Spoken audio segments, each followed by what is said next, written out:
Hello and welcome to session 10, the family impact of the special needs child. So this week we're going to be talking about the impact of what it's like to have a child diagnosed with different disabilities and how that impacts the family and how that will impact you as a teacher communicating with the family. The biggest thing that I can say to all of you is empathy. You really need to put yourself in the place of the parents. Parents do not always act reasonably when faced with unpleasant information, especially when it concerns their child. So really, you need to think, if I was walking in this person's shoes, how would I feel? You also need to ask yourself, and this is what we talk about throughout this course, is what is in the best needs. What is it is best for the child?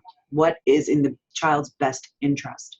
So sometimes you will find parents very resistant to things that you know will make a big impact on the child.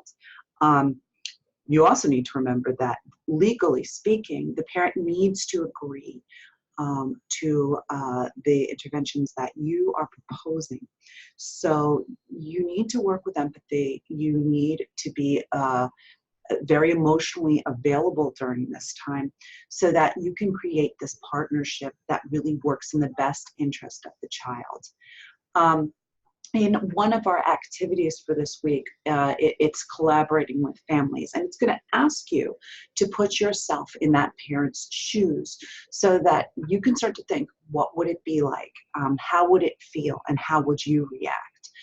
I've also included some videos that talk about what it's like to be the sibling of a child with special needs, what it's like to be a parent of a child with special needs. So you can get a feeling of it and you can start to think this through a little bit. I've also included a fun video where it's a mom talks with a director of special education, and you can really see if you're not responding with empathy, if you're not responding with understanding, the way that you just hit up against a wall in terms of working with each other. So I hope you enjoy this session. I hope you learn a lot, and thank you so much for listening.